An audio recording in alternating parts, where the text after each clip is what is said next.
Okay, well, this is my verification triangle, and I'm not trying to say that verification is just three-sided, but it also gives me a symbol for understanding things. So we've all been through quite a bit of objective testing and verification of what things are and what they're not.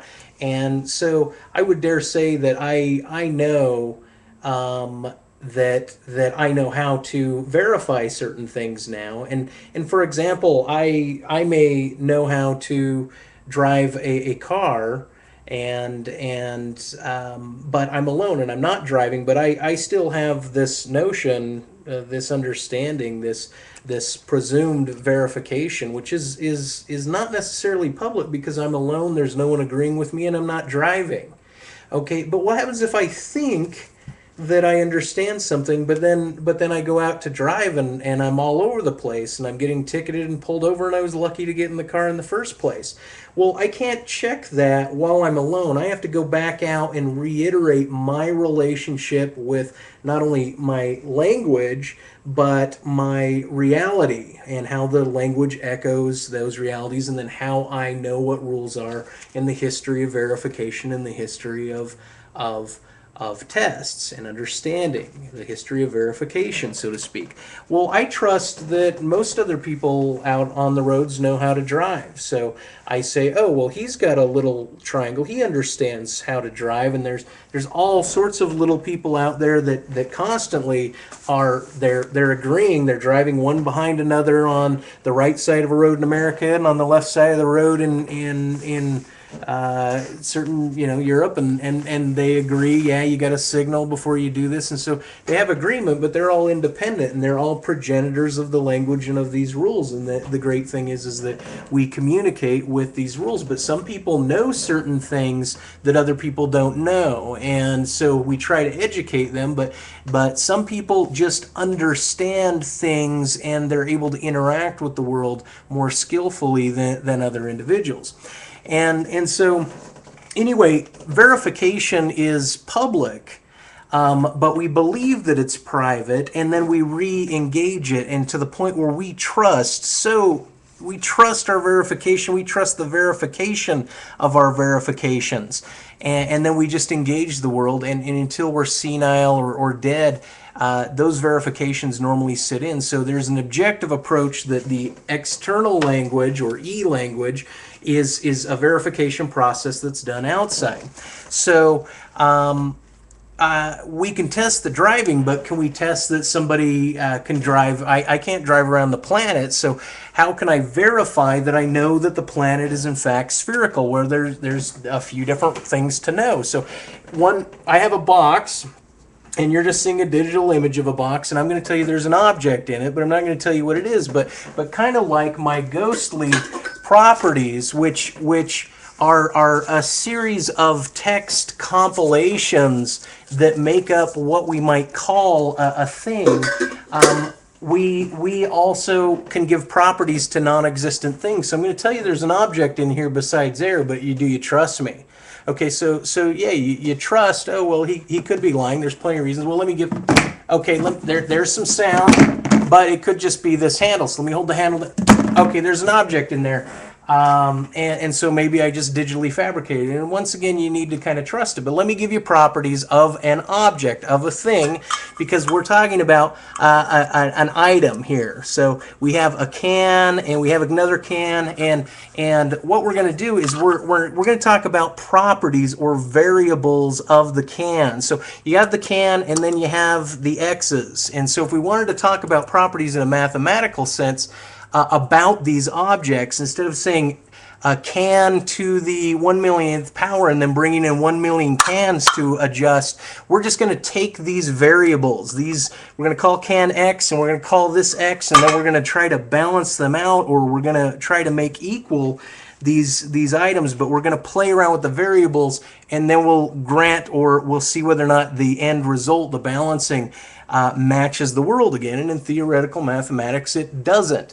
And that's why it's left in the theoretical sense. But anyway, so what I'm going to say is I have an object in here that is electronic and plastic, and I put it to my ear and I talk into it, and it goes to a tower, or it sends a digital signal to a tower, which goes to a satellite, which records something and sends it somewhere, and then it sends it down to another tower and to another object similar to this one.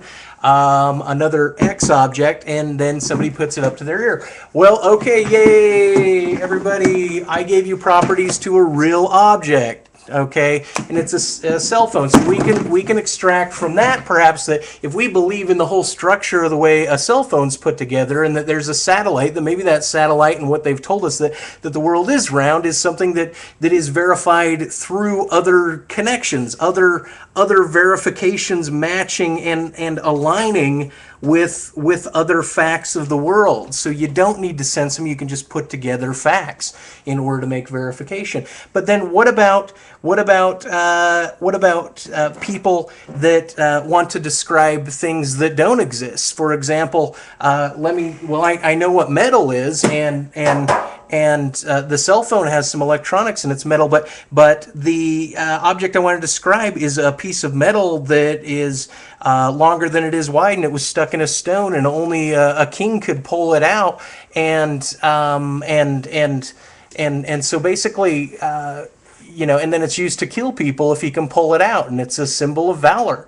And so, yeah, if you think I'm describing Excalibur, great. So Excalibur is just a fictitious item. It's a myth. And if I say, oh, well, somebody broke Excalibur, Excalibur still exists as a fictional idea. So not dissimilar to the other fictional ideas that we can give properties to. I give all these properties to God, and we relay it on there. But so what is it about the interaction or saying that we understand or we can verify God? And what happens? Well, people that say there is a God, and then they meet somebody else and that other person agrees, yeah, there's a God. But unlike the can by itself, the object, they just take a variable and they give it properties through text and through language.